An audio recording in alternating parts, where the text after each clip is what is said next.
Surprise! Mom's coming along too!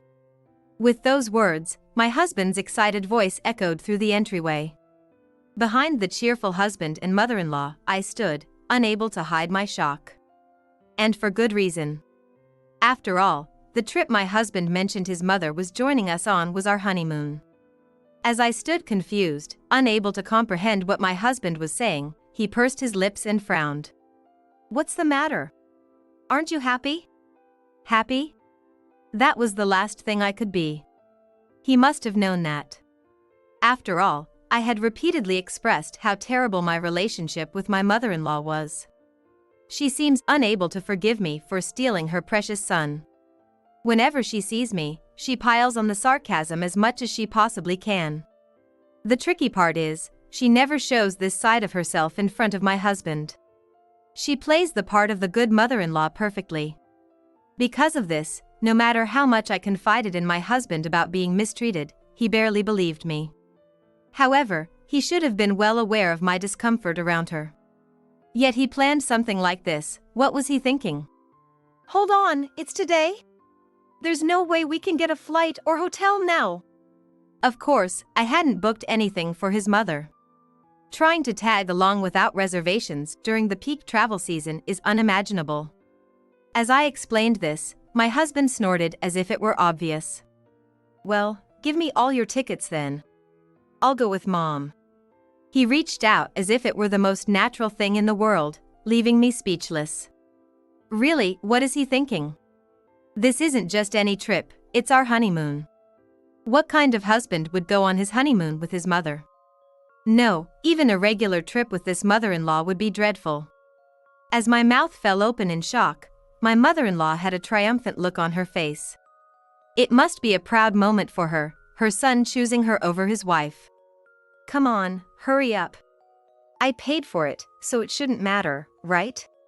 Thinking that because he paid for the trip, he could do whatever he wanted, this man. As I thought about it, something occurred to me. By the way, about the cost of this trip. My name is Kelly. I'm 28 years old and work for the company my father manages. Despite the initial criticism of my being a nepotism hire, I've worked diligently and started to earn some recognition. However, being the boss's daughter, I still occasionally hear hurtful comments behind my back. My husband, Tom, has been my support through all of this. He's the same age as me and was assigned to the same team, making it easy for us to start dating. He handled his work efficiently and contributed significantly to our performance, which pleased my father immensely. When we announced our engagement, my father was all for it. "So you're Tom. I've heard a lot about you." "Yes, I'll make your daughter happy." I remember how bright those exchanges between my father and Tom seemed at the time. At that point, my father was considering handing over the company to someone else. And there was even talk of Tom taking over. Being able to entrust the business to a capable son-in-law probably wasn't an unpleasant thought for my father. Since I was never one to be at the forefront, having a capable son-in-law to take over the company was the best possible outcome. That's probably what he was thinking. Although my father never directly discussed these matters with me or Tom, he often spoke about the mindset needed for managing during our meals together, so it seemed likely that it would happen eventually. Tom's father had passed away, and his mother lived alone in their family home. Tom always took great care of his mother, even rushing to her side during our dates if she needed help. He was raised by her alone, and he wanted to repay that debt, apologizing as I smiled and sent him off. How wonderful it was to be involved with someone who cherished his mother so much. But after we got married and started living together, I began to notice things. "I'm just gonna pop over to Mom's place." This phrase had become almost like a mantra for him. And he went to see her almost every week. "Is your mother feeling ill?" When I asked out of concern, it seemed that was not the case. "Kelly, don't worry about it. Everyone needs some time to themselves, right?" At first, he would say this while stroking my head, but even that had stopped recently. One Saturday morning, as he was cheerfully preparing to leave, I asked him, "Hey, are you going over to your mom's place again today?" Until then, my husband, who had been in a good mood, abruptly stopped what he was doing and let out a heavy sigh. "Hey, what's up with that tone?" Startled by his words, I shrank back. Damn, I had spoken more harshly than I intended, but it was too late. He turned around and glared at me sharply. "It can't be helped. My mom is alone at home. I'm just checking in on her because you said you didn't like it, okay?" I flinched at his response. Yes, I've always been uncomfortable around my mother-in-law. It wasn't always like this, of course. The mother of the man I love. I wanted to cherish her just as much as my husband does. That was what I thought initially. But it's not guaranteed that the feeling will be reciprocated. My mother-in-law seemed to think of me as a cat thief who had stolen her son. Ever since we met, she had been making snide remarks when my husband wasn't around. It happened the first time I went to greet her. As soon as my husband left the table to use the restroom, and the sound of his footsteps faded, her demeanor changed completely. She looked me up and down as if appraising me. "I don't care if you're the boss's daughter or whatever, you're nothing special." Before I could recover from the shock, she continued with heavy sarcasm. "To think you'd show your face after stealing Tom from me. I don't acknowledge you at all. Don't get it twisted."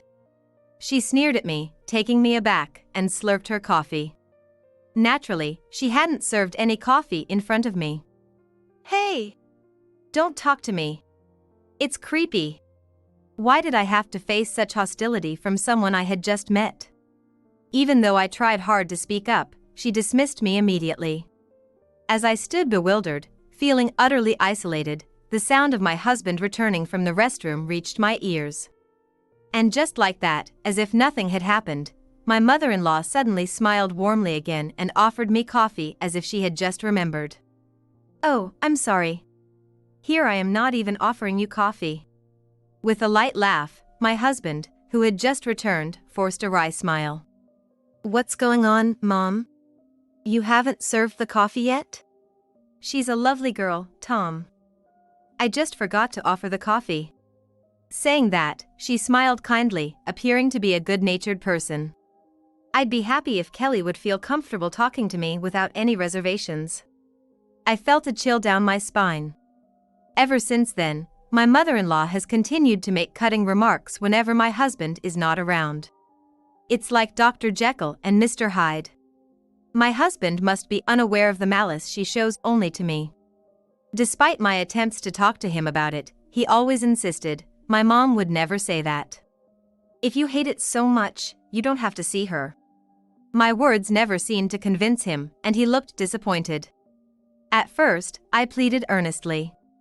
But no matter what I said, my husband always sided with his mother, so I gave up trying to clear up the misunderstanding. And I decided to take my husband's words at face value. I didn't have to see her. I avoid visiting my in-laws unless absolutely necessary. From his perspective, I probably just seem to dislike his important mother. "Then, make sure to lock up." Saying this, he headed to his mother's place without looking back at me again. Wait, I reached out, but grabbed only air. My husband's back blurred through my tears. On days we argue about his mother, he doesn't come home. It felt like a harsh reminder that his mother is more important to him than his wife. If it weren't for the issues with his mother, Tom would be a good husband. He notices when I'm struggling at work and supports me quickly, and even though he often works late, he helps with the housework. Maybe it's better this way since he said I don't have to see her, I muttered to myself while looking at a travel brochure. I shook my head, trying to focus on the plans in front of me. I had been looking forward to this honeymoon. For this honeymoon, at least, I won't have to think about my mother-in-law. At least my husband won't be called away to rush to her. Joining a team for a major project has increased my husband's overtime. As we consider his suggestions, I wonder where we should go. Perhaps we should indulge ourselves? As I flip through the pages, the temptation arises, but I quickly reconsider. Since I've left all the planning to you, at least let me pay for it from my account. Despite my insistence on sharing the costs of our honeymoon, he laughed it off without listening. If it's just him paying, spending too much isn't good. Moreover, I don't want to give my mother-in-law ammunition to mock me for being loose with money just because I'm the boss's daughter. With that thought, I can't help but smile wryly. I was trying to focus, but I find myself thinking about my mother-in-law again. Oh, stop it. Deciding to change the mood, I set aside the brochure and start preparing dinner as my husband will be home soon. Then comes the morning of our honeymoon. Amid my frantic preparations, the doorbell rings. Yes? I was at the door and, without checking the intercom, opened it only to be surprised. What? There she stood, in flashy clothes with a huge suitcase. Hearing my voice, my husband peeked out. You're early, Mom. He cheerfully greeted her. The mother-in-law, ignoring me, left me bewildered as I looked back and forth between them. Early? What do you mean? Despite the fact that we were supposed to be going on our honeymoon, what was with her massive luggage? Was she planning to stay at our place while we were gone? As I stood confused, my husband, with a smile resembling his mother's, announced, Surprise! Mom's coming with us. What? Shocked by my husband's solo applause. A foolish sound escaped me. What on earth are you talking about?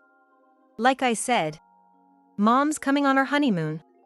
Unable to hide my confusion, my husband pursed his lips and said, then joyfully put his arm around his mother's shoulder. If we're going on a trip, it's better with Mom. Watching her sunbeam, my mother-in-law turned a smug face towards me. No, wait a minute. I try to calm my confused mind and ask carefully. It's our honeymoon, right? Aren't honeymoons supposed to be just for the couple?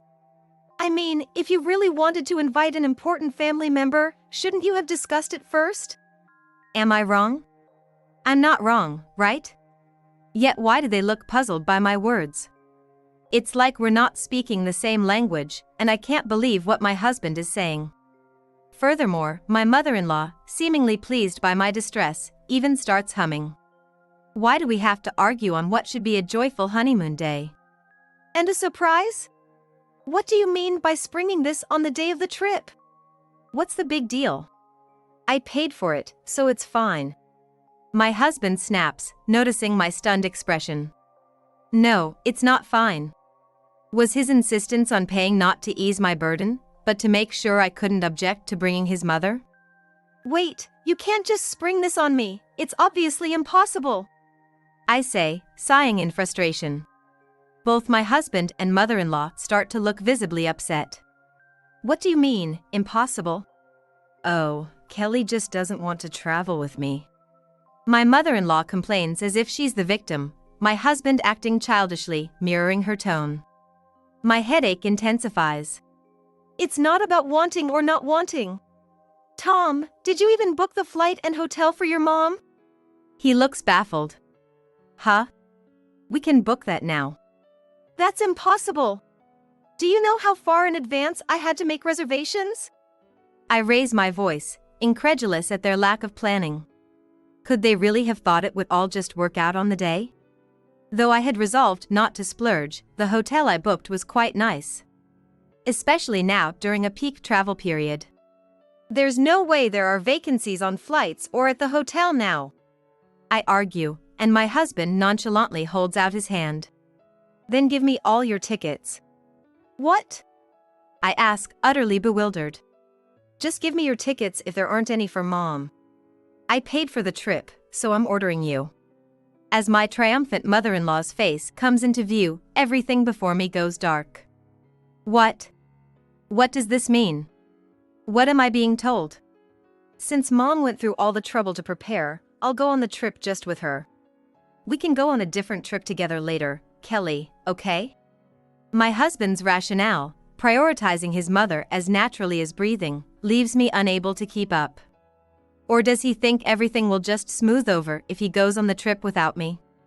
I've said it time and again, but this is supposed to be our honeymoon. A trip meant for just my husband and me. And now, out of nowhere, his mother shows up expecting to go with us, thinking it's some kind of surprise. Mom went through all the trouble to prepare? I couldn't care less. If anyone should be making concessions, It should be her going home. Yet here I am, being told by my husband to just give up. I'm utterly dumbfounded. I was going to keep quiet, I say, holding my throbbing head and letting out a heavy sigh. But the trip is actually being paid for by my father. You haven't paid a dime, so you have no right to demand my ticket. When I tell him this, it's now my husband's turn to look bewildered. That makes sense. He thought he had paid, which is why he felt so entitled. Why would your father do that? As he starts to sweat, I give him a cold look. He gave us the honeymoon funds to save for our future. And he even told me to keep quiet about it, considering your pride. Why didn't you tell me? My husband yells, his face turning red with the shock. The mother-in-law, who had been smug up until now, probably didn't expect that my father was the one paying. She starts to fidget nervously. Watching my husband's tantrum, I feel my emotions cooling rapidly. All the tolerance for my mother-in-law's snide remarks and my husband's mother-first attitude just drains away. If you two are going, then you'll need to reimburse my father, and I'll cancel the reservations. Go on your trip with your own money. As I shake off my husband and mother-in-law's frantic attempts to stop me, I grab my packed bags and leave the house. This is no joke. There's no way I'm letting my father's money be used for such a selfish mother and son duo. Thanks to them dumping everything on me because they were busy, all the reservations for the flight and hotel were in my name, so I started canceling them as I get into the taxi I had called. Instead of heading to the planned airport, I give the driver my parents' address, and the taxi starts moving, albeit with a hint of confusion. When a daughter supposed to be on her honeymoon returns home with heavy luggage, my father is shocked beyond belief. But when he hears the whole story, he becomes furious. What the hell is that? Are they kidding? The constant calls from my husband only fuel my father's anger further. And of course, my own. After telling my father everything, my resolve solidifies. Dad, I think I want to divorce. I state clearly, and my father calms his anger and quietly supports me. Without saying whether it's good or bad, he just gently rubs my back, his hand warm. I'm sorry, Dad. As tears spill over, I see my father's other hand clenched tightly. The next day, my husband comes to my parents' house to apologize. My father stops me as I try to send him away at the gate. If you're going to divorce, you need to talk it out. I want to hear his side of the story directly. Let him in. Though I had intended to involve a lawyer, I let him in because my father insisted. As my husband realizes my father is at the door, he quickly apologized. Seeing my husband act meekly just because he's in front of my father irritates me. As he continues to act overly apologetic, my father signals me to lead them to the sitting room. I am terribly sorry for causing such a disturbance. Before he can even finish greeting, my husband starts begging. It seems like he talks to my father like that when he's dealing with him in a businesslike manner. Accustomed to it from work, his perfectly executed apology is almost sickening. What are you apologizing for, exactly? My father sighs, not knowing how many times he has done so already. I felt the same way. My husband said he was sorry for causing a disturbance. He wasn't apologizing for what he did to me. That's just insulting. In a rush to say something, my husband started to speak, but I cut him off and handed him a piece of paper. Here's the divorce papers. I've already completed mine. I said this deliberately politely, and his face turned pale as if he hadn't expected the divorce papers to come out at all. Wait, Kelly, divorce, what are you talking about? It seemed like the first time he actually looked at me since he came into the house. To him, I'm always second best. It doesn't bother you, right? You have your mother after all. If that's his intention, I might as well speak to him as I would a business associate. I have no intention of repairing our relationship. I must make my feelings clear through my actions. What are you talking about? Why bring up my mother now? She was looking forward to that trip too. We can go with Kelly anytime, right? I was appalled. He didn't understand at all why I was angry and left. Anytime, what are you talking about? It was supposed to be our honeymoon. I trembled with rage, trying to suppress it with my right hand. My clenched lips hurt. What kind of husband tries to go on a honeymoon he planned with his wife, with his mother instead? Speaking out loud made it all the more pathetic. But my husband continued as if to rub salt in the wound. But I was initially trying to take her with us. It was Kelly who said there were no flights available or that the hotels were booked. Think about it. It's impossible to get anything on the day you tell me. Unbelievable. He was serious. Amidst my confusion and anger, he was genuinely shouting that it was my fault. And you're telling my mother to go back? She was looking forward to it so much. He spat it out with such ferocity it seemed he might physically grab me. My father quietly intervened. Enough. Stop it. Until now, my father had been listening silently and shook his head in dismay. Tom, I am disappointed in you. No way. Suddenly calmer, my husband straightened up at those words. My father just looked at him with a sad expression. Why did you prioritize your mother over Kelly in that situation? Well, pressed by my father, my husband started to sweat. He could argue back at me, but not at my father. A honeymoon is meant to be for the couple. You could have traveled with your mother any other time, right? Was your promise to cherish my daughter a lie? It wasn't a lie. I just wanted to value my mother too. My father glared at him for the first time. So you don't mind hurting Kelly? My husband fell silent. I'm sorry. He apologized with a trembling voice. But his clenched hands betrayed his humiliation. He was apologizing because he had to, not because he felt it was necessary. He probably didn't think there was anything wrong with what happened. He was apologizing because he was in trouble with my father, the CEO, nothing more. Tom, you are competent at your job. At my father's words, my husband relaxed, thinking he was forgiven, but then realized he was mistaken. But a gaze colder than a midwinter lake pierced through him. But no matter how capable you are at work, I can't trust someone who doesn't value family. My father then handed him a pen, and my husband started to shake. Wait, please! Anything but divorce! I'll change! My husband wouldn't take the pen, so my father forced it into his hand. You should be apologizing to someone else, not me. Now my husband turned to me, begging. Kelly, say something, please! I'm begging you, not a divorce! He came to my feet as if fleeing from my father, looking up at me while clinging to my legs. From now on, I'll prioritize you. I couldn't even cry anymore. Disdain for me was apparent in every word he said. Please! If you divorce me, I won't be able to pay off the debt. Seeing that neither my father nor I were nodding, he shouted as if it slipped out. Debt? What is that? As I looked down at his disheveled head, I repeated the new word I just heard. And my husband jumped away from my feet in shock. He seemed to have blurted it out without thinking. Well, that. As my father and I silently demanded he tell everything, my husband finally resigned himself to explain. Well, actually. The truth hesitantly revealed by my husband was enough to make both my father and me hold our heads. It turns out, my husband and mother-in-law believed without a doubt that the CEO of the company would fall into their laps, and they had been splurging without regard for money.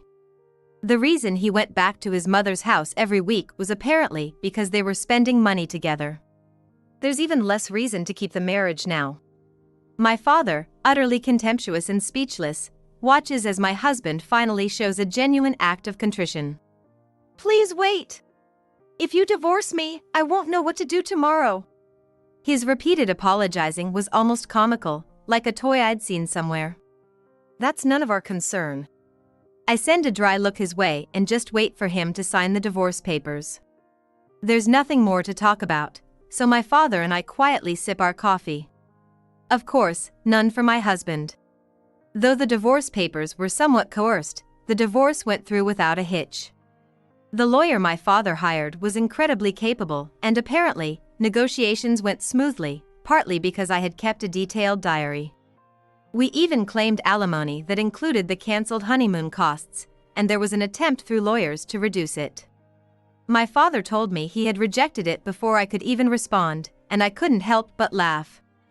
As for my ex-husband, he quit his job hurriedly as the divorce became known at the company, making things awkward for him. Leaving on his own meant little severance pay, and with just a small amount of savings left, he struggled to pay the alimony and his debts, forcing him into a much more modest life, I heard from the lawyer. And as for the former mother-in-law, she's bedridden and scraping by with part-time jobs, so desperate that she's been asking old colleagues for money. While it's unclear how true this all is, it now makes for a funny story at gatherings. As for me, I am likely to take over as the next CEO of the company after my father, who has decided to retire, and the other employees have pushed me to step up. Despite my reluctance to be in the forefront, persuaded by my father's rare show of vulnerability, he didn't want to leave the company to someone unreliable. I accepted the responsibility. Though I was initially hesitant, it turns out I may have inherited some business acumen from my father.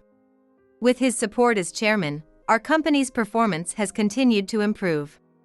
Thanks to gaining more confidence in myself, I've started to receive more invitations to parties where business people gather.